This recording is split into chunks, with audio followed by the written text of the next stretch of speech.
여러분, 교회 다니시는 분들은 밖에 있는 분들에 비해서 순한 사람들이 많을까요? 독한 사람들이 많을까요? 교회 다니는 분들이 착한 분들이 많을까요? 밖에보다 악한 사람들이 많을까요?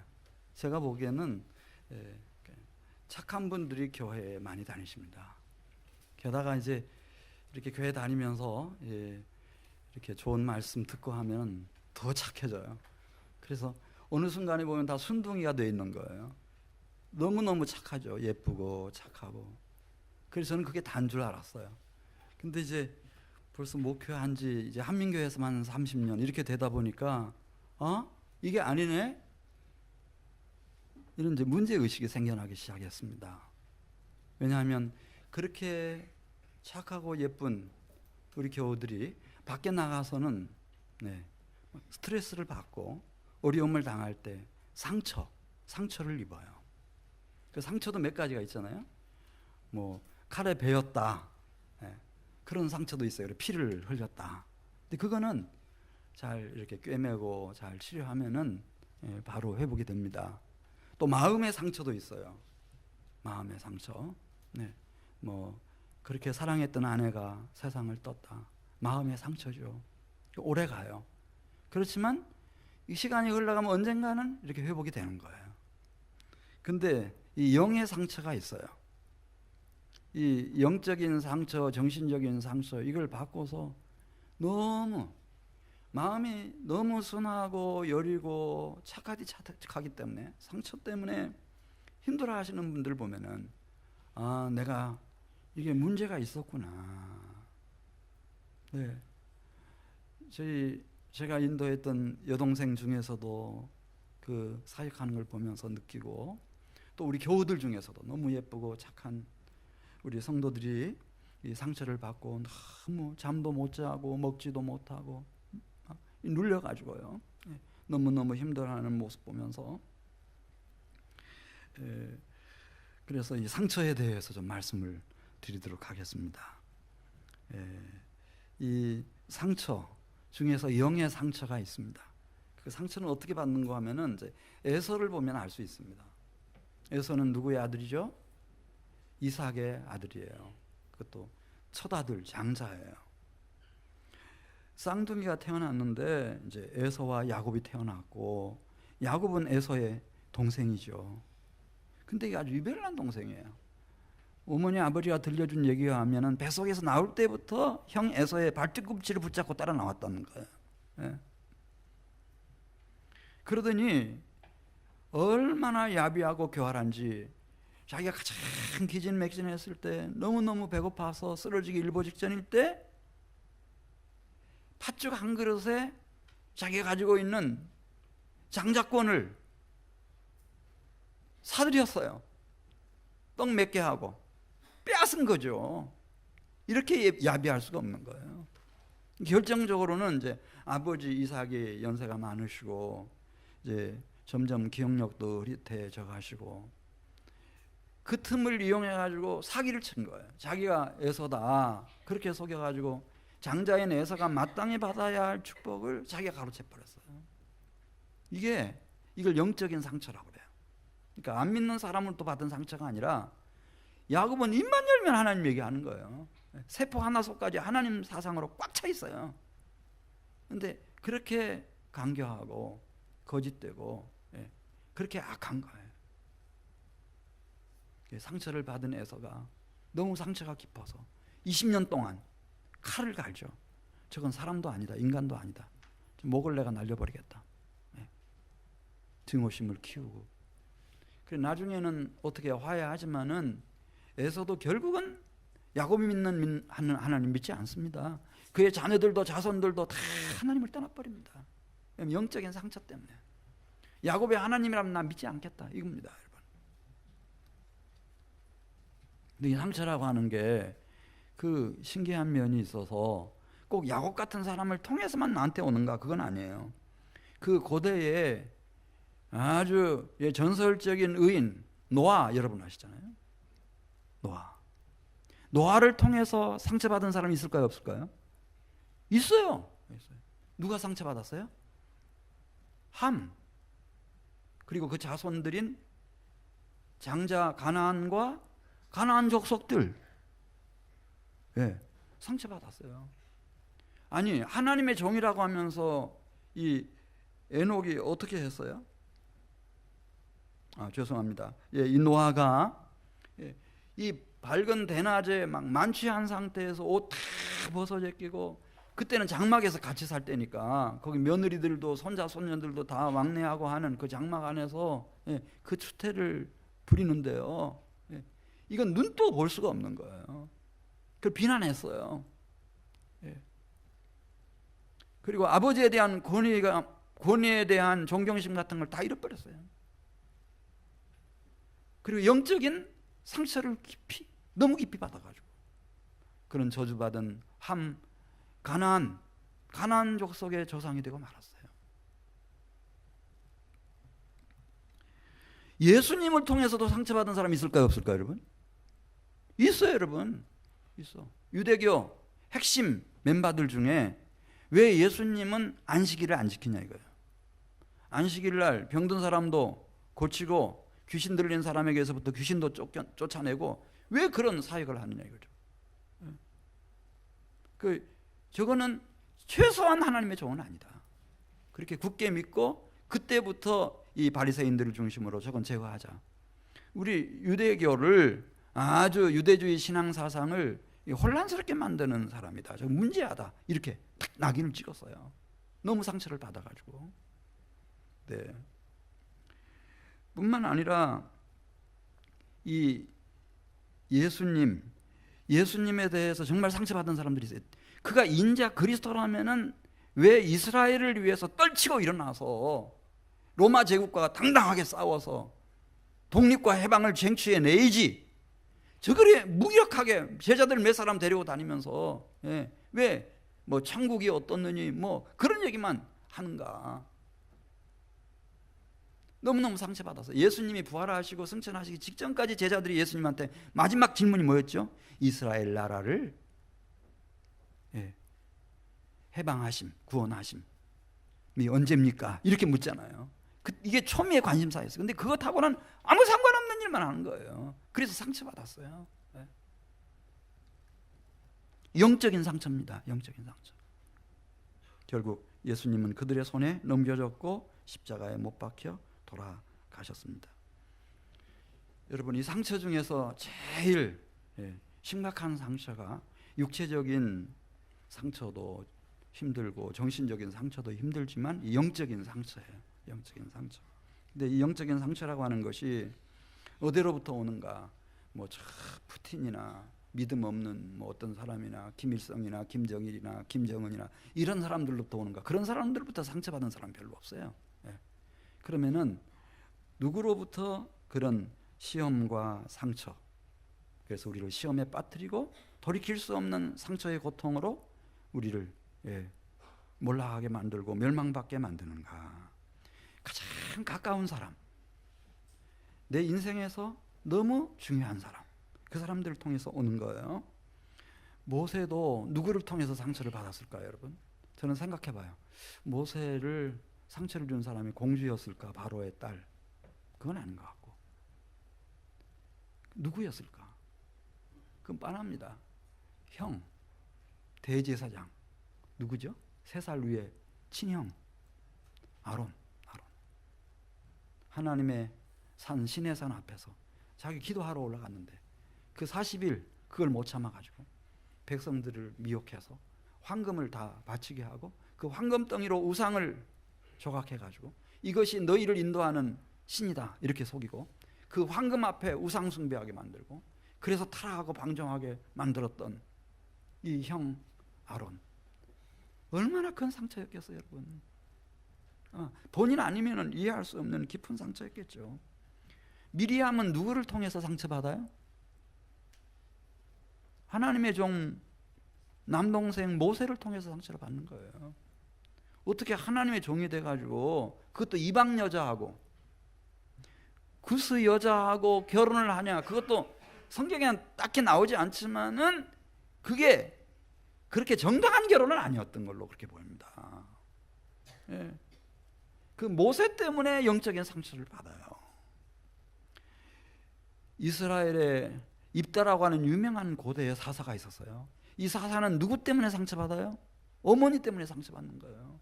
어머니가 문란한 여인이었어요. 기생창녀였다고요. 유부남하고 또 성관계를 가져가지고 어쩌다가 태어난 아이가 입다였어요. 그러니까 아버지 형제들이 이 아이를 보려고 하지 않는 거예요. 이게 첩도 이 수준이 있지.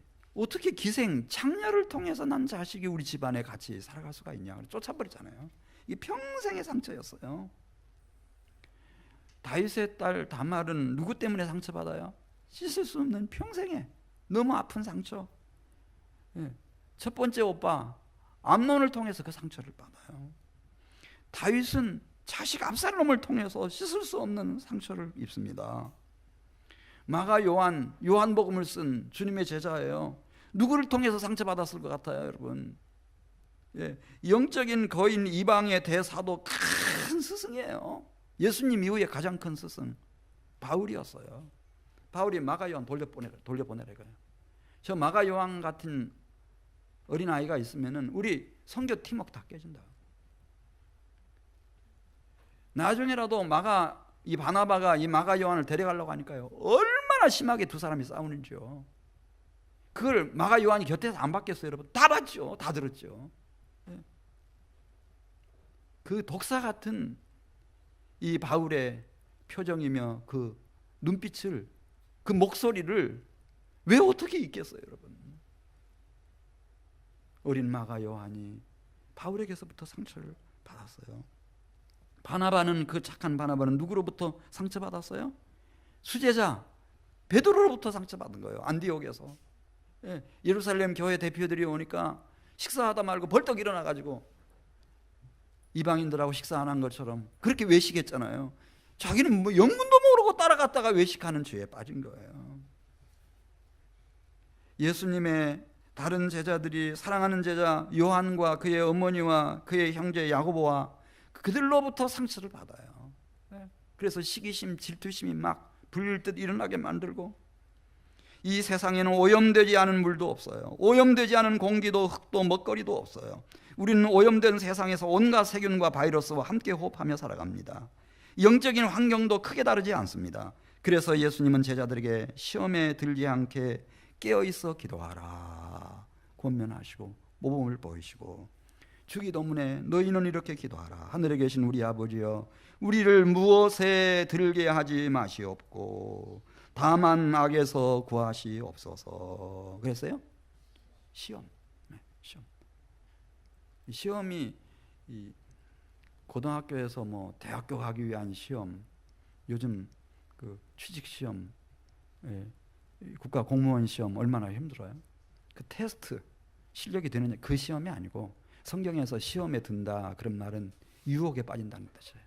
유혹. 상처를 입을 수밖에 없는, 그리고 그 상처의 고통과 독 때문에 결국 사망할 수밖에 없고 멸망받을 수밖에 없는 그 시험에 든다, 그렇게 말해요.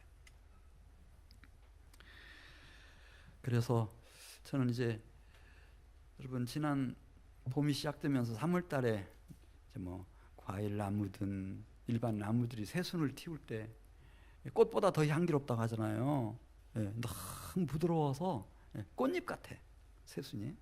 근데 그런 부드러운 새순을 가지고는 이런 폭염을 견딜 수 있을까요, 없을까요, 여러분? 어제 서울 중심으로 서울이 36.9도로 20년 만에 제일 더웠대요. 더 더워지겠죠, 이제. 금년 여름 지나가려면. 이런 폭염을 그 꽃잎보다 더 부드러운 새순이 감당할 수 있어요, 없어요, 여러분? 못해요. 안 돼요. 이 폭염 다 견디고 태풍도 견디고 다 견뎌서 마지막까지 곱게 단풍이 들고 결실을 하고 하려면은 이 나무 잎이 더 굳어져야 돼요. 요즘 보세요. 옛날 새순은 그냥 피부에 닿아도 스치는 줄도 몰랐어요. 참 향기롭다 이렇게 느꼈지만 지금 이파리들 보면은요, 얼마나 단단해집니까? 그리고 그 녹음이 짙어집니까, 여러분? 그런 것처럼 우리 한민교회 교우들의 신앙이 그냥 아름답고 착하디 착하고 순하디 순하고 무글성인처럼 그런 사람으로 내가 가르쳐 놓으면 이거는 목회 잘못하는 거죠. 그러면 안 될 것 같아. 이건 아닌 것 같아. 네. 예수님을 이제 다시 봤어요. 지난 주간에 묵상하면서 오늘 본문을 중심으로. 그럼 예수님은 우리의 이제 그 롤 모델이신 예수님. 네. 나를 본받는 자가 되라 이렇게 말씀하시는, 나를 따르라 말씀하시는 예수님. 네. 하나님의 영광의 본체시고 그 본체의 형상이신 예수님. 예수님은 어떠하셨을까? 네. 상처를 받을 수밖에 없는 그런 시험이 닥쳐왔을 때 어떻게 대응하셨을까? 자, 오늘 본문의 내용은 이렇습니다. 예수님이 이제 느끼시는 거예요. 이 정도면은 우리 제자들 중에 좀 이렇게 총명한 제자들은 내가 누군지를 알겠지. 그래서 가이사랴 빌립보 한적한 곳에서 질문해요. 세상 사람들이 나를 누구라고 하더냐? 인자를 누구라 하느냐? 제자들이 답변합니다. 저도 들은 바 있는데요. 침례 요한 아니냐고 하는 분들 계시고 또 어떤 제자들은 엘리야 선지자일 거다 말하기도 하고 예레미야 선지자 아닌가. 아마 틀림없이 그분은 선지자다. 선지자라고 하는 이해가 일반적인 이해입니다. 이렇게 말씀드려요. 그랬더니 예수님이 잠잠히 계시다가 그러면 너희는 나를 누구라고 하느냐 이렇게 물으세요. 그러니까 제자 중에서 영성이 제일 깊었을 수제자 베드로, 이 대목 때문에 수제자의 반열에 등극했을 거예요. 틀림없죠. 베드로가 답변을 합니다. 대답하여 이르되 주는 그리스도시요 살아계신 하나님의 아들이십니다. 이게 우리는 뭔 말인지 잘 몰라요. 우리는 그리스도라는 말이 생소한 말이에요. 우리 말이 아니고 이게 그리거거든요. 히브리어는 메시아라는 뜻이고요. 또 우리는 하나님 개념이 없어요. 사실은 뭐 하늘 이런 건 있지만은 그 하나님의 아들 잘 몰라요. 근데 이것을 누가 알아들으셨는가 하면 예수님이 알아듣고 너무너무 좋아하시는 거예요. 바요나 시모나 내가 복이 있도다. 이를 내게 알게 하는 이는 혈육이 아니요 하늘에 계신 내 아버지시니라. 그러면서 이 베드로에게 선물을 주셔요. 존재가 바뀌었다는 거죠. 그래서 이름을 뭐라고 하시나? 이제부터 너는 따라서 하세요. 페트로스. 네. 베드로라는 말이에요. 너는 베드로다. 이 존재 자체가 그리스도시요 살아계신 하나님의 아들이신 예수님을 만나가지고 바뀌어버린 거예요. 페트로스, 반석이란 뜻인데 너 베드로다. 그러면서 이 페트로스 위에, 이 베드로 위에, 이 반석 위에 내 교회를 세우리니 음부의 권세가 이기지 못할 거다. 나는 네게 천국 열쇠를 준다. 이거 어마어마한 말씀이에요. 네. 우리는 왜 베드로가 수제자일까 생각할 때 베드로가 모든 제자들 중에 1번으로 그 형제와 함께 안드레와 함께 부름을 콜링을 받았으니까 수제자인가 그런 생각도 할 수 있지만 사실은 이 대목이에요. 예수님을 만났고 예수님이 누군지를 가장 정확하게 제일 먼저 깨달았던 제자. 그래 부활 후에도 여러 가지 곡절이 있었지만은 너는 나를 따르라. 네가 나를 사랑한다면 내 어린 양을 먹이라. 내 양을 치라. 내 양을 먹이라. 그리고 2000년 기독교 역사 속에서 예수님의 수제자로 인정받은 이 베드로. 베드로가 예수님을 안 거예요. 신비한 계시의 진리인데 이걸 알았어요. 예수님이 이제 그러면은 내가 적어도 이 베드로와 함께 이야기할 수 있겠구나. 신령한 얘기, 하늘의 얘기를 앞으로 미래에 일어날 얘기들을 같이 나눌 수 있겠구나. 이렇게 생각하시면서 오늘 21절이죠. 본문 말씀. 이때부터 예수 그리스도께서 이제 앞으로 일어날 일들에 대해서 말씀하시는 거예요. 예루살렘에 올라가서 내가 많은 고난을 받고 죽임 당하고 3일 되는 날에 살아날 거다. 이분이 하늘로부터 이 세상까지 오셔서 이걸 성육신이라고 그래요. 근데 이것은 바로 이것을 위해서 왔는데, 그게 뭔가 하면은 이제 예루살렘에 가셔서 대적들의 손에 넘겨주시고, 그리고 고난 많이 받으시고 십자가에 못 박혀 돌아가시고, 그래서 우리의 허물과 모든 죄값을 다 갚아버리시고 사망에 묶여있던 우리들을 풀어내시기 위해서, 사망 권세를 멸하기 위해서 죽은 자 가운데서 최초로 살아나시는 부활의 첫 열매가 되시는 사건, 이거거든요. 그 얘기를 했어요. 그랬더니 신기하죠. 베드로가 3일 만에 다시 내가 살아난다, 그건 못 알아들었어요. 사람이 그렇답니다. 자기가 아는 만큼만 보고 자기가 아는 만큼만 듣는데요. 모르는 것은 들리지도 않고 보이지도 않고 앞에 눈앞에 있어도. 그러더니 일어나서 예수님을 딱 가로막으면서 22절에 나오죠. 예수님을 딱 붙잡고 항변을 했다 그랬어요. 그러니까 공손하게 무슨 제안을 하고 그런 것이 아니고요. 항의조로 단정적으로 얘기를 하는 거예요. 주여 그리 마옵소서. 이 일이 결코 주께 미치지 아니하리이다. 딱 가로막는 거예요. 그때 예수님의 이 반응을 보십시오. 예수님은 아주 온유하신 분이세요. 참 겸손하신 분이시라고요. 그러니까 우리 생각에는 누가 무슨 얘기를 하든지 잘 그걸 귀담아 듣고 또 생각하시고 또 집에 돌아가서 밤잠도 안 주무시고 또 생각해 보시고, 베드로가 왜 나에게 그런 제안을 했을까? 그런 제안도 아니고 항변을 감히 했을까? 혹시 베드로의 말 속에 일기가 있는 건 아닌가? 잠도 못 자고 음식도 못 먹고 고민하고 그랬을 것 같은데, 그게 예수님의 모습일 것 같은데, 뜻밖에도 23절 보겠어요. 예수님의 반응입니다. 예수께서 돌이키시며 베드로를 보시고 이르시되, 따라서 하세요. 사탄아 내 뒤로 물러가라. 너는 나를 넘어지게 하는 자로다. 무섭죠 여러분. 여러분 이게 사탄이에요? 시몬 베드로예요? 이게 사탄이에요? 아니에요 여러분. 베드로예요. 베드로. 너는 이제 시몬도 아니고 베드로다. 베드로. 이 반석 위에 내 교회를 세우는데 음부의 권세가 이기지 못할 것이고 너는 이후로 천국 열쇠를 가진 자가 될 거다. 베드로란 말입니다. 정령 베드로예요. 근데 사탄이라고 했어요. 이게 무슨 뜻이에요? 그 뒤에 나와요. 베드로가 사탄이 아니고요, 베드로의 마음속에 이 사탄의 생각을 심어준 거예요. 내가 하나님의 일을 생각하지 아니하고 도리어 무슨 일을 생각하는도다? 사람의 일을 생각하는도다. 이 사탄 마귀와 예수 믿는 사람들에게, 베드로처럼 우리 성도들처럼 예수 믿는 사람들에게 사탄이 들어오지는 못하죠.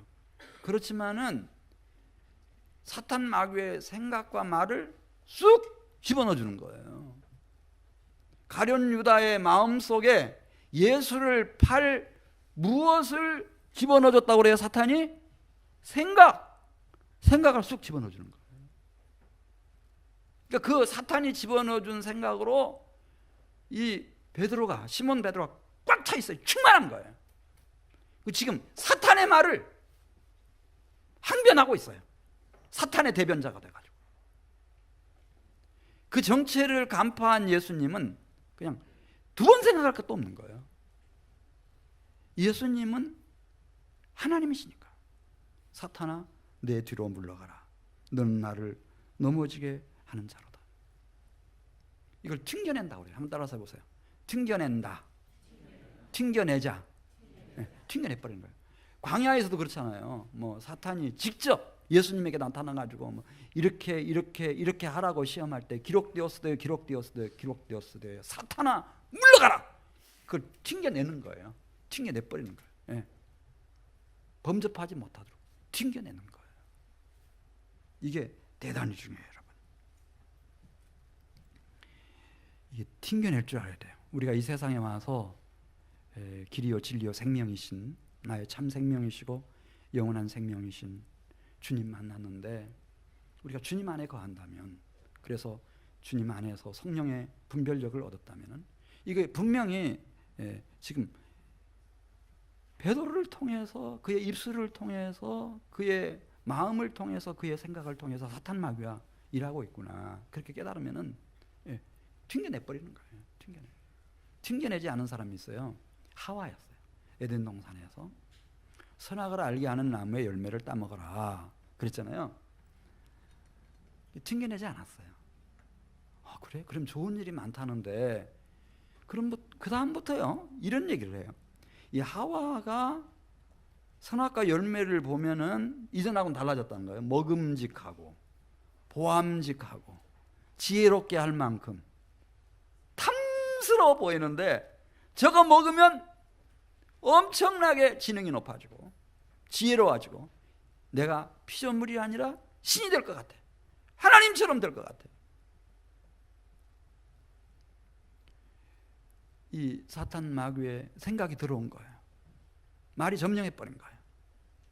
그러면은 이 사탄 마귀를 이길 수 있는 장사는 없어요. 따먹죠. 반드시 따먹게 돼 있습니다. 저는 알아요. 결혼을 할 때 실패하시는 경우들 제가 알아요. 여기 이제 결혼하신 분들도 계시고 앞으로 결혼하셔야 될 분들도 계시는데, 이렇게 이제 목회하면서 이제 그런 게 보이잖아요. 이제 보면은 결혼이 잘 됐다, 아니면 아이고 좀 아쉽다, 이런 생각들 드는 경우, 그것 때문에 그래요. 여기 씨라고 하는 그런 형제가 하나 있고 자매가 있어요. 그러면은 결혼할 사람이 이 씨를 있는 그대로 보지 않아요. 절대 그렇게 보지 않아요. 사탄 마귀가 우리를 시험에 들고 상처를 받게 하려면은 막 이상한 생각을 집어넣어 가지고요, 막 이 느낌을 좋게 만들고 막 상상력을 발휘하게 만들어서, 씨인데 분명히 씨예요. 근데 씨로 안 보여. A로 보여요. A 플러스로 보여. A 플러스로. 이거 놓칠 수가 없죠. 절대 못 놓치는 거야. 딱 결혼했어요. 속은 거예요. 속았어. 자기 느낌, 자기 감정, 자기 상상력으로 막 이렇게 해가지고.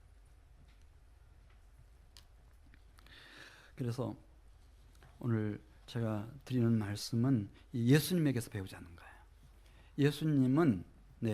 예수님은 이것이 뭐 마귀로부터 직접 우리가 시험을 받을 수도 있고, 그러나 이 베드로처럼 사탄 마귀가 이 가룟 유다에게 생각을 쑥 집어넣어 준 것처럼, 베드로에게 생각을 쑥 집어넣어 준 것처럼, 하와에게 생각을 쑥 집어넣어 준 것처럼, 그렇게 생각을 집어넣어서 우리를 시험하고 우리를 상처받게 만들 수 있어요.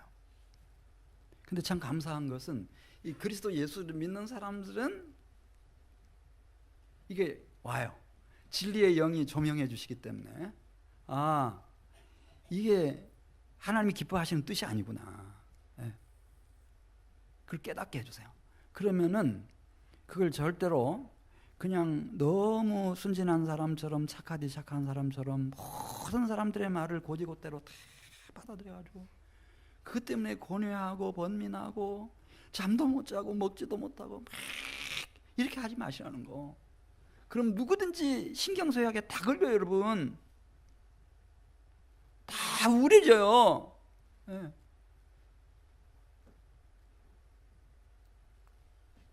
큰일 나요. 그렇게 하지 마시고 그냥 어떻게 하라고요? 예수님처럼 어떻게 해요? 튕겨내버려요. 괜찮아요. 그거 아주 멋진 거예요. 홈런 친 거예요. 할렐루야. 튕겨내는 거 아주 잘하는 거예요.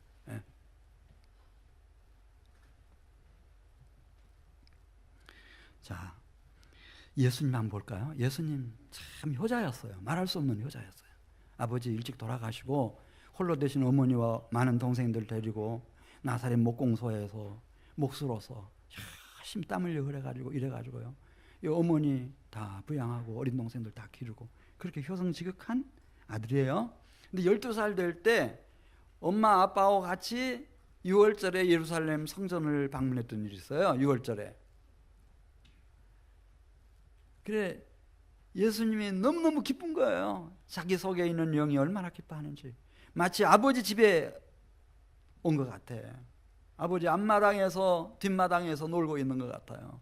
거기서 하나님의 말씀을 가르치는 이들과 하나님의 말씀을 같이 나누고 또 토론도 하고 은혜를 받는데요, 꿈결같이 시간이 지나가는 거예요. 밥을 먹었는지 안 먹었는지, 날이 샜는지 안 샜는지 잘 몰라. 예. 너무 좋아서.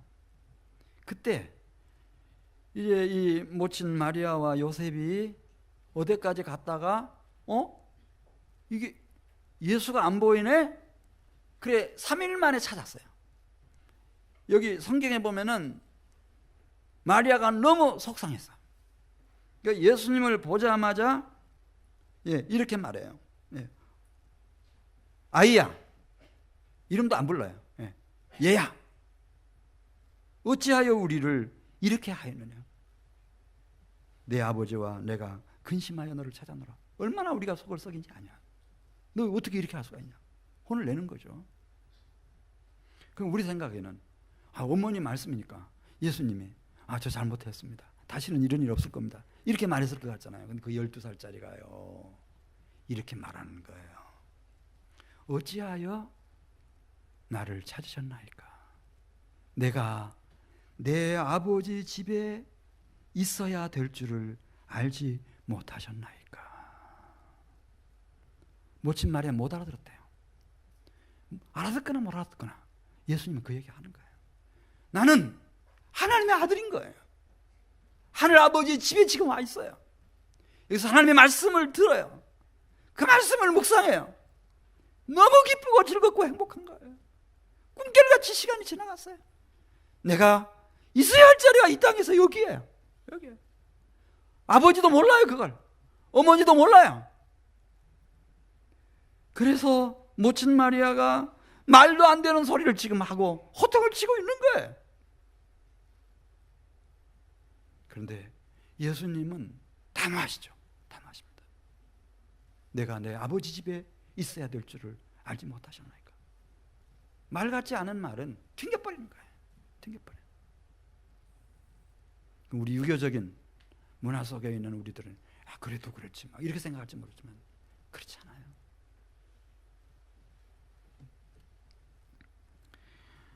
여러분, 종려주일날 예수님이 이 지구상에서 마지막 보내는 주일이었어요. 나귀를 타시고 예루살렘에 입성하실 때입니다. 주의 성령이 얼마나 충만히 역사하는지 예수님의 그 행렬을 지켜보던 모든 사람들은 그때는 반주자도 없고 지휘자도 없었겠죠. 그런데 아름다운 찬양을 부릅니다. 찬양시가 이렇습니다. 찬송하리로다 주의 이름으로 오시는 왕이시여, 하늘에는 평화요 가장 높은 곳에는 영광이로다. 참 아름다운 찬미였습니다. 어린 양 그리스도 예수께 드릴 영광의 찬미, 만행의 왕이시고 만주해 주신 예수님께서 받으실 아름다운 찬미입니다. 바리새인들이 예수님께 몰려와가지고 호통을 칩니다. 저 사람들을 잠잠하라고 책망을 하라는 겁니다. 이런 찬양은 만왕의 왕이시며 만주해 주신 만신의 신이신 여호와 하나님만 받을 수 있는 찬양이지, 어떻게 당신이 그 찬양을 받도록 이 사람들을 가만두는 거냐고 막 호통을 칩니다. 그때 예수님가 미안하다, 내가 미처 생각을 못했다, 이렇게 말하실 것 같지만은 그렇지 않습니다. 내가 너희에게 말하노니 만일 이 사람들이 침묵하면 돌들이 소리 지르리라. 당신이 알고 있는 사실에 대해서 가장 정직하게 용기 있게 단호하게 말씀하시면서 이 바리새인들의 불평, 불망, 책망 튕겨내 버리는 거예요. 이 사람들이 잠잠하면 돌들이 소리 지른다. 돌들이 소리 지른다. 성전에 들어갔더니 얼마나 이 성전이 부패했는지, 그냥 이 장사하는 장사집으로 성전이 다 변했어요. 건수만 생기면은 그걸 빌미로 해서 돈을 챙기는 거예요. 많은 사람들이, 이권을 가진 사람들이. 예수님 성전에 들어가셔서 장사하는 자들을 다 내쫓으시고 기록된 바 내 집은 기도하는 집이 되리라 하였거늘 너희는 강도의 구례를 만들었도다. 그때 그 분위기는 얼마나 살벌했는지 대제사장들과 서기관들과 백성의 지도자들이 예수님을 잡아 죽이려고 벼르고 있었을 때였다는 거예요. 그렇게 예수님은 하나님의 말씀 앞에서, 하나님의 영광 앞에서 맞지 않은 것들을 사탄 마귀의 생각이나 사탄 마귀의 말과 같은 그런 것들을 다 튕겨낼 줄 아는 그런 결단력, 그런 용기를 가진 분이셨어요. 그래서 우리 성도 여러분들이 그리스도인으로 우리가 그리스도 안에서 살아갈 때 말도 안 되는 소리 했었고 자꾸 하는 것에 대해서 너무 심취하지 마세요. 그럼 여러분들이 건강 잃어버리고 믿음 잃어버리고요, 나중에는 신경쇠약 걸리고 우울증 걸리고요, 내 인생 다 망가져요. 그렇게 하지 마세요. 네. 여러분, 하나님의 자녀답게 아주 당당하게 살아가시는 성도들 되시기를 주의 이름으로 축복합니다. 한 가지 조건은, 우리 마태복음 16장 24절 말씀 보면은, 우리는 이 세상에 분명히 사람으로 태어났어요. 태어났고 뭐 이건 무슨 은혜인지는 모르지만 진리이신, 길이고 생명이신, 나의 참 생명이시고 새 생명이시고 부활 생명이시고 영원한 생명이신 나의 구주와 주님이신, 나의 왕이신, 나의 하나님이신 그분을 만났어요. 누구죠? 예수님 만났어요. 따라서 이제 16장 24절 보시면은 우리는 이 푯대를 잃어버리면 안 되는 거예요. 다른 사람들 뭐 이러쿵저러쿵 하는 얘기 듣다가 예수님 놓치면 큰일 나요. 그럼 다 망하는 거예요. 그러면 안 돼. 24절 같이 읽습니다. 이에 예수께서 제자들에게 이르시되 누구든지 나를 따라오려거든 자기를 부인하고 자기의 십자가를 지고 나를 따를 것이니라. 네. 나를 따라야 된다, 이 얘기하는 것이고요. 그 다음에 나를 따르기 위해서는 두 가지 얘기합니다. 하나는 자기를 부인해라, 그리고 십자가를 져야 된다. 이 두 가지 사실. 요즘은 이거 안 가르쳐. 이거 가르치면은 인기가 없어요. 목사님들도 교회도 인기 없어요. 자기 부인이 뭔지 아는 분들 물어보면 없어요. 별로 없어. 자기 부인이 뭔가, 내 와이프가 내 부인인가 이렇게 생각하지, 자기 부인하라고 그랬는데 이 부인이 뭔가 이게 잘 몰라요. 십자가는 예수님이 다 지고 갔으니까 여러분들 앞에는 영광만, 꽃길만 있다고 가르치지, 이렇게 하면 막 사람들이 인산이래로 모이는 거예요. 너무너무 기분 좋아. 베드로처럼. 그런 고난이, 그런 십자가가 주님께는 절대 합당하지 않습니다. 그렇게 하면요, 이 거짓의 영의 미혹을 받은 사람들이 박수갈채를 보내고 환호를 하고 막 어찌할 바를 모르죠. 어찌할 바를 몰라. 근데 예수님은 분명히 말씀해 주셨어요. 두 가지 해라. 첫 번째가 뭐라고요? 자기 부인해라. 왜냐하면은 자기 부인이 뭔가, 아까 말씀드렸어요. 사탄 마귀가 예수를 모신 사람들, 성령이 이렇게 임재하는 사람들 속에 못 들어오지만은 순간순간 사탄 마귀가 예수 믿는 사람들 속에 무엇을 집어넣어 준다 그랬어요? 생각을 집어넣어줘. 생각. 하와에게 생각을 쑥 집어넣었잖아요. 그러니까 이게 깜빡 솟는 거예요. 지금 내가 생각하는 거예요. 이게 나의 생각이라고 믿어요. 철석같이. 저 열매 먹음직하고 보암직하고 지혜롭게 할 만큼 탐스러운데 저것만 먹었다 하면은 내 팔자를 고치는구나. 내가 엄청 지능이 높아지고 지혜로워지고 나는 신이 되는구나. 하나님이 되는구나. 이 자기 생각이 사실은 사탄 마귀로부터 온 생각이거든요. 너무너무 불신앙적인, 하나님의 명령을 거역하는, 하나님을 반역하는. 근데 그 차이를 몰라요. 몰라. 그래서 자기 부인이라고 하는 것은 첫째, 따라서 하세요. 자기 생각을 부인하는 거다. 예수님을 왜 죽였는가? 유대교 지도자들이 자기 생각이 막 너무 잘나는 거예요. 사탄 배우 사실은 배우의 사탄 마귀가 지금 다 조종하고 있는데, 자기를 부인하라고 하는 것은 자기 생각을 부인하는 거예요. 아시겠죠? 두 번째, 자기를 부인한다고 하는 것은 무슨 뜻인가? 자기 믿음을 부인한다는 뜻이에요. 믿음은 믿음인데 자기를 믿는 믿음이에요. 자기를 믿는 믿음, 가인처럼 이런 엉뚱한 생각을 해요.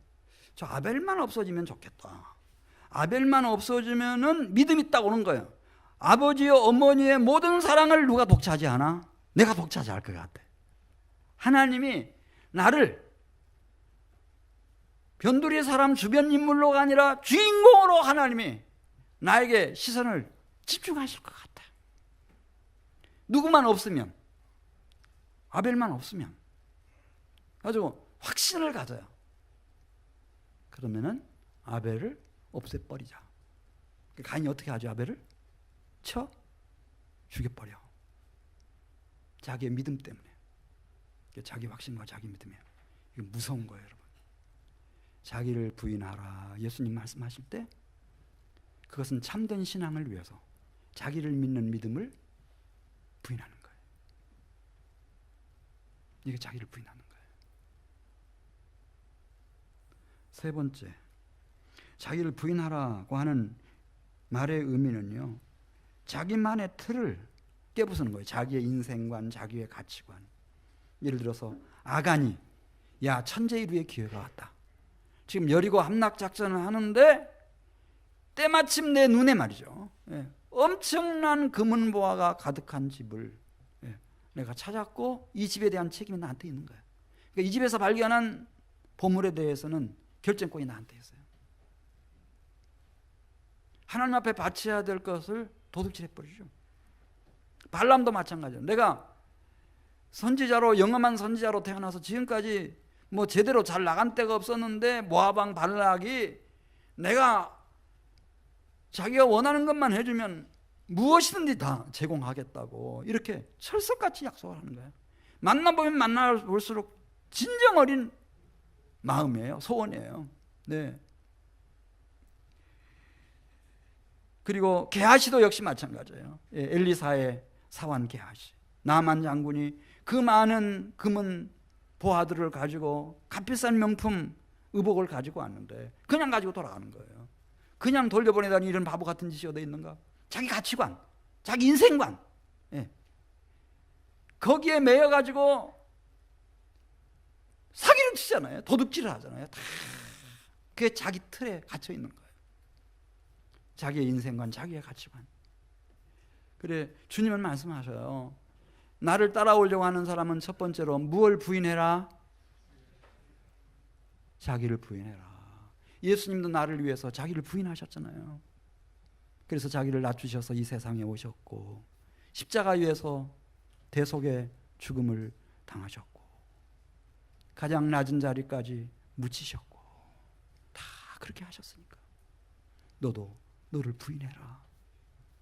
새 생명을 얻기 위해서, 부활 생명, 영원한 영광의 생명을 얻기 위해서 너도 너 자신 부인해라.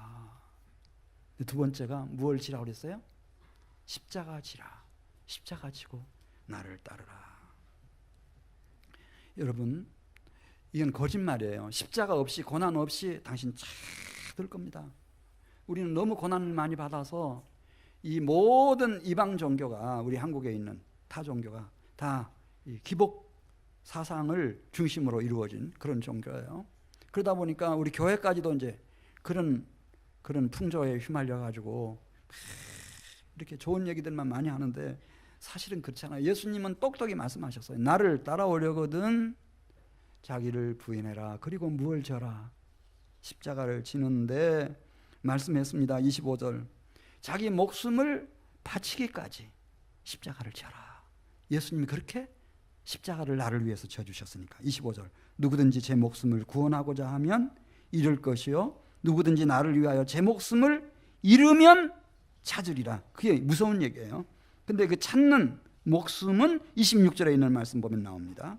천하를 주고도 바꿀 수 없는 새 생명, 부활 생명, 영원한 생명, 영원히 거룩하고 영광스러운 참 생명.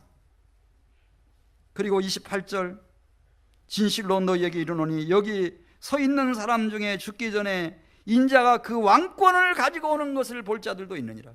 그 주님의 도우심 축복하심을 이 세상에서 벌써 멋지게 경험하고 누리고 증거할 사람들도 막 일어날 거라는 거예요. 일어난다.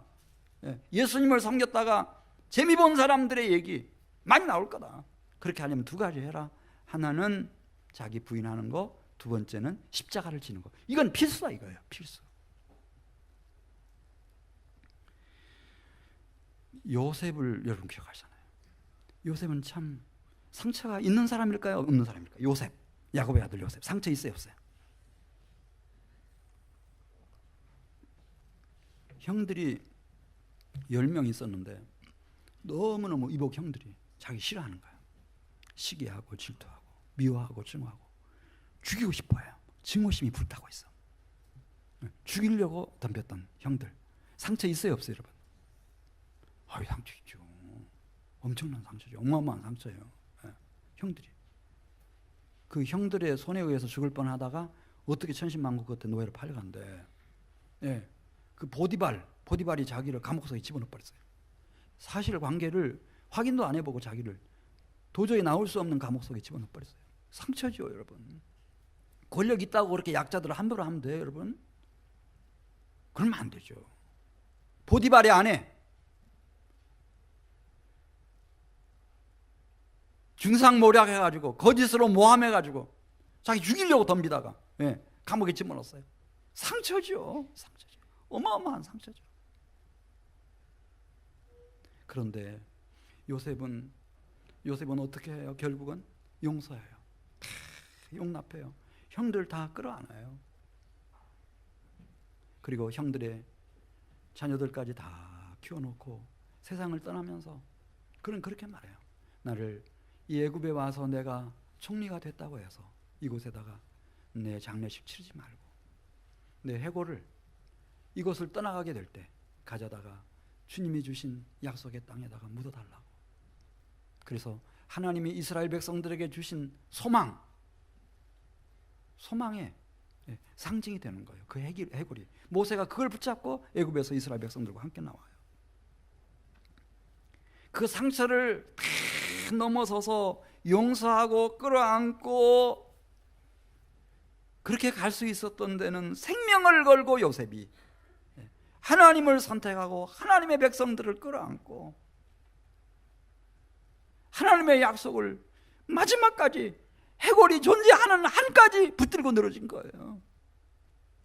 이게 십자가를 지고 주님을 쫓는 거예요, 여러분. 그렇게 쉽지가 않아요.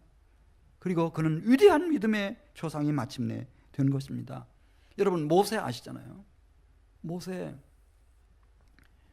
시험이 참 많았어요. 공주의 아들이라고 하는 거 튕겨내 버렸어요. 주님을 위해서, 그리스도를 위해서. 젊은 시절 열정 하나 가지고 주님을 위해서 뭔가 해보고 싶어서 설치다가 살인자로 몰렸어요. 반역자로 몰렸다고요. 수배령이 떨어졌어요. 그런 것도 다 튕겨내고 아론 제사장부터 시작해서 각 지파의 이 족장들이 때로는 반란을 일으키기도 하고 모세를 쳐 죽이려고 했어요. 근데 모세는 그런 거 다 튕겨내요. 끝까지 하나님을 사랑하고 하나님의 백성을 품에 끌어안고 하나님 앞에 부르짖어 기도하는데요, 기가 막힌 장면이 나와요. 출애굽기 32장 31절이죠. 하나님, 제가 너무 슬픕니다. 이 백성들이 자기들을 위하여 금신을 만들었습니다. 그리고 이것을 하나님이라고 섬기면서 타하고 방종했습니다. 하나님, 그럴지라도 이 백성들을 용서해 주셔야 합니다. 그렇지 못하시다고 할 것 같으면 차라리 당신의 기록한 책에서 나의 이름을 지워버려 주십시오. 나를 멸해 주십시오. 이 사랑, 이게 십자가를 지는 거예요, 여러분. 이게 십자가를 지는 거예요. 드보라라고 하는 여성이 있었어요. 그때까지만 해도 이스라엘 전역사 속에서 여자의 이름은 호적에도 안 올렸어요. 우리 한국도 그렇죠. 지금이야 다르지만 조선시대 같은 때는.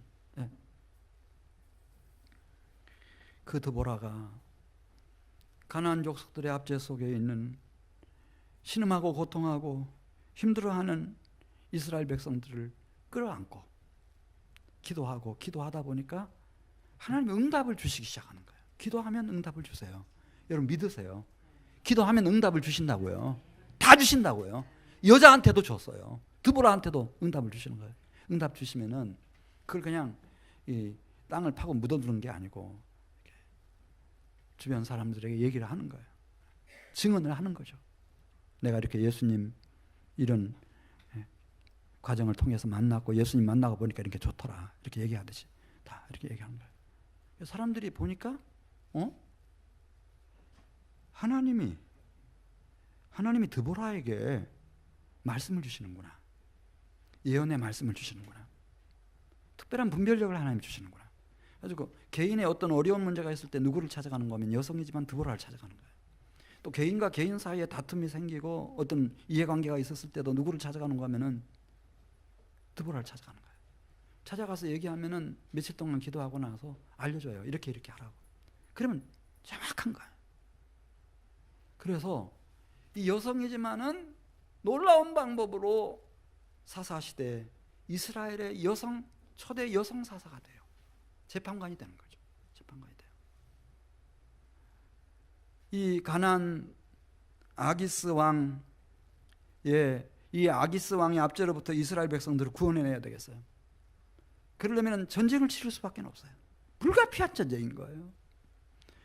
비록 여성의 몸이지만은 바락이라고 하는 그런 동역자를 앞장 세우고 자기도 그 옆에 같이 서서 이 시스라와 싸워가지고 이 전쟁을 승리로 이끌죠. 여기 야일이라고 하는 위대한 신앙의 여성 동지도 얻어내고요. 그래서 이 나라와 민족을 구원으로 이끌고 갑니다. 이게 십자가예요. 십자가를 지고 가는 거예요. 여성이지만 그 한계를 넘어서서 막 십자가를 지고 가는 거예요. 그래서 하나님이 그리스도 예수 안에서 어떻게 일을 하시는가. 삼손도 그런 얘기잖아요. 삼손도 한때 잘못 가가지고요, 블레셋 여인 드릴라의 무릎 베고 자다가 붙들려 버렸어요. 머리는 다 밀리우고 양눈은 뽑히고 쇠사슬에 꽁꽁 묶여서 감옥에 갇혀가지고 짐승처럼 날이면 날마다 이른 아침부터 밤늦게까지 큰 맷돌 돌리고, 절기가 되면은 밖에 끌려 나가가지고 블레셋 사람 고관 대작들 앞에서 백성들 앞에서 재롱을 피워야 되고 막 그러면 그들은 그 거인, 괴력을 행사하는 거인 삼손을 우리 손에 붙인 자신들의 신 다곤 신을 막 찬양하고. 그런데 어느 순간에 딱 오는 거예요. 하나님, 이건 아닙니다. 이건 아닙니다. 내가 이것을 위해서 이 세상에 왔습니까? 하나님이 나를 불러서 사사로 세웠단 말입니까? 이건 아닙니다. 하나님, 한 번만 저에게 기회를 주십시오. 한 번만 주십시오. 눈물로 기도하고, 그 다곤 신전은 어마어마한 신전이었대요. 신분이 높은 고관대작들 3,000명이 모여있는 그 신전, 고대에 엄청난 신전이었겠죠. 가장 중심이 되는 기둥으로 자기를 좀 안내해달라고, 너무 피곤하다고 그 기둥을 껴안고 하나님 앞에 기도하는데 이렇게 기도해요. 하나님, 제가 원수를 갚게 해주세요. 블레셋 사람이 내 두 눈을 뽑아버린 이 원수를 갚게 해주세요. 성경에 그 얘기만 나오지만 하나님을 조롱하고 하나님의 백성들을 욕되게 하는 이 백성들의 원수를 갚게 해주세요. 그러면서 허리를 굽히기 시작하더니 그 기둥을 밀기 시작하잖아요. 기중기처럼 밀리는 거예요. 그때 그는 마지막 하나님 앞에 절규의 외침을 올려드립니다. 저는 여기입니다. 지금입니다. 이들과 함께 여기서 죽기를 원합니다. 이게 십자가예요. 그 거대한 기둥이 넘어져 버렸어요. 다곤 신전이 무너져 버린 거예요. 3,000명이 죽었다잖아요. 블레셋 사람, 고위공직자들, 유력한 사람들이 이 삼손이 싸워서 멀쩡할 때 죽인 것보다 더 많은 사람들이 거기서 죽고 하나님의 영광을 나타내고 사사로서의 사명을 완수해냈어요. 성경은 다 그런 얘기예요, 여러분. 다윗도 그랬고, 다윗도 얼마나 힘들었는지 상처를 준 사람들이 많아요. 아버지 심부름 갔다가 무슨 일인가 하고 알아보려고 하니까 형들이 와가지고 막 괴롭히는 거예요. 너 어린 것이 여기 와가지고 얼쩡대면서 지금 쓸데없는 신경 쓰고 막 한다고, 빨리 돌아가라고 막 호통치고 위협하고. 사울도 역시 마찬가지였어요. 너는 나이가 어리니까 안 된다고. 어떻게 해서 가는데 예, 이 골리앗이 저런 어린아이가 지팡이를 들고 오는데 너 어서 오너라. 내가 오늘 바로 너를 공중의 새의 밥이 되게 하고 들짐승들의 먹이가 되게 해주마. 그 전쟁에서 하나님의 능력으로 승리하고 난 후 얼마나 사울이 원수로 돌변해가지고 다윗을 죽이려고 하는지, 쫓기다 못한 자신의 동지들이 자신들이 사울을 죽이겠다는 거예요. 사자가 하나님이 이 굴 속에 사울을 들여보내셨다고, 지금 이렇게 깊은 잠에 빠지게 하셨다고, 두 번 찌를 게 없다는 거예요. 네. 그럴 때도 자기의 모든 정적들을 사울부터 시작해서 다 하나님의 영광을 위해서 하나님의 백성들을 끌어안고 정적들을 끌어안고 끝까지 이게 십자가인 거예요. 십자가 진 거예요. 그리고 마침내 그는 성군이 되고 오실 메시아의 표상이 되고,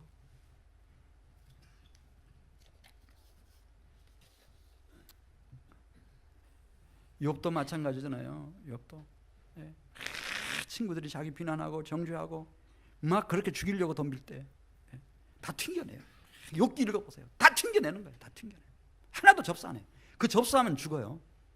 신경쇠약 걸려서 죽고 우울증으로 죽어요. 자살이죠. 그렇게 하고 나중에는 십자가를 지죠. 십자가를 지고 자기 부인하고 십자가를 지고 그 친구들 위해서 다 기도하고, 요나도 마찬가지. 요나가 얼마나 당대 최고의 석학이었어요. 자신의 외교적인 경험, 지식, 정확한 판단력. 네. 근데 그거 다 자기 생각, 사상, 신념 다 튕겨내고 마지막 하나님 한 번 붙잡고 살아나와가지고 하나님 말씀을 순종해서 갑니다. 십자가를 지고 가는 겁니다. 하나만 말씀드리고 마치겠어요. 우리 사랑하는 성도 여러분, 우리가 이 미래에 대한 염려, 물론 준비는 해야 되죠. 미래에 대한 준비는 해야 되지만 너무 불안해하고 초조해하고 근심하고 걱정하면 안 됩니다. 우리가 두려워하고 걱정하면은 사탄 마귀가 우리를 가지고 놉니다. 아브라함처럼, 아브라함이 75세에 본토 친척 아비 집을 떠나 내가 내게 지시할 땅으로 가라. 그러니까 겁이 나는 거예요. 내 노년이 어떻게 될 것인가. 자식 하나도 없이. 그러니까 하나님 허락 없이 은근슬쩍 자기 조카 롯을 끼워넣죠. 그 롯 때문에 아브라함이 행복했어요, 여러분. 마음고생 너무 많이 했어요. 생명을 건 모험을 해야 했어요. 너무너무 어려웠어요. 85세가 다 돼가는데 아내가 임신이 안 되니까요. 하갈이라고 하는 첩을 맞아들이잖아요. 거기서 이스마엘이 태어났는데요. 이스마엘 때문에 아브라함이 행복했습니까? 사라가 행복했습니까? 훗날 태어난 이삭이 행복했습니까? 지금 중동에 있는 사람들, 이슬람권에 있는 사람들은요, 자기들은 이스마엘의 후손이라는 거예요. 아브라함의 후손, 이스마엘의 후손. 네. 그 이스마엘, 이스라엘, 이삭의 후손인 이스라엘 사람들과 이스마엘의 후손인 그 아랍 사람들과의 갈등 관계 여러분 다 아시잖아요. 애굽에 가서 바로 앞에서 그랄 왕 아비멜렉 앞에서 왜 그렇게 못난 남편으로서 할 수 없는 짓을 했어요. 우리 부부 아니라고, 이건 누이 동생 올드미스라고 하면서 아내 내주고 또 내주고 그런 못난 짓, 너무 무서워서 겁을 지려면은 그렇게 못난 인생을 살아가는 거예요. 그래, 우리 말씀 같이 읽고 마치겠는데, 우리 25절, 28절로 가겠습니다. 27절, 28절 같이 읽습니다. 인자가 아버지의 영광으로 그 천사들과 함께 오리니 그때 각 사람이 행한 대로 갚으리라. 진실로 너희에게 이르노니 여기 서 있는 사람 중에 죽기 전에 인자가 그 왕권을 가지고 오는 것을 볼 자들도 있느니라.